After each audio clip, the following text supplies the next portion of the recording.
I am not black. I mean, that's what the world calls me, but it's not me. I didn't come out of my mother's womb saying, "Hey everybody, I'm black." No, I was taught to be black, and you were taught to call me that, along with whatever you call yourself. It's just a label.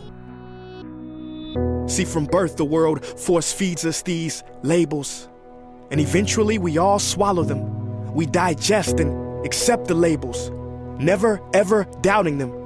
But there's one problem. Labels are not you, and labels are not me. Labels are just labels. But who we truly are is not skin deep.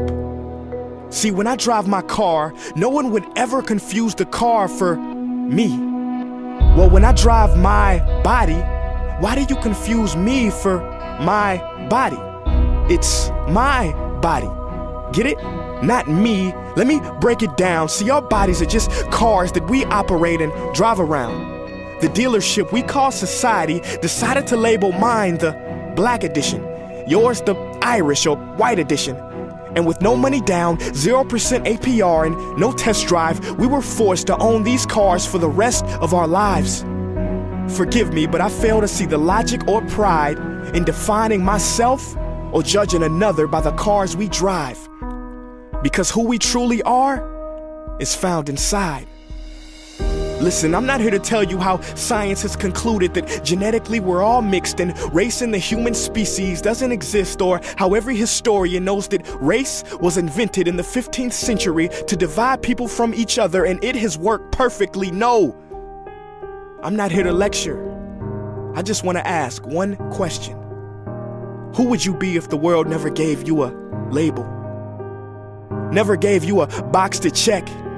Would you be white, black, Mexican, Asian, Native American, Middle Eastern, Indian? No, we would be one. We would be together. No longer living in the era of calling human beings black people or white people.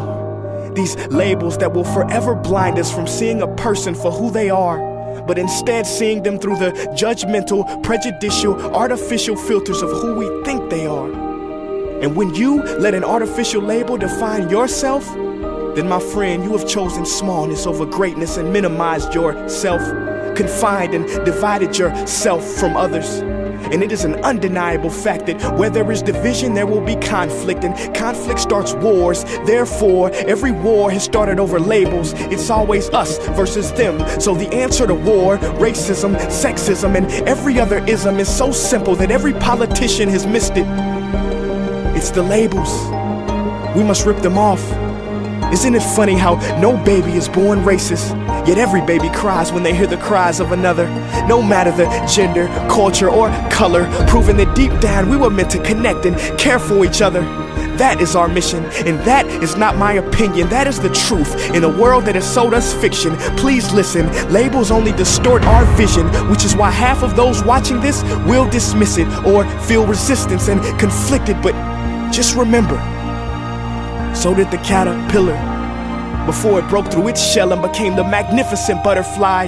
Well, these labels are our shells, and we must do the same thing so we can finally spread our wings. Human beings were not meant to be slapped with labels like groceries and supermarkets. DNA cannot be regulated by the FDA. We were meant to be free, and only until we remove them all and stop living and thinking so small will we be free to see ourselves and each other for who we truly are.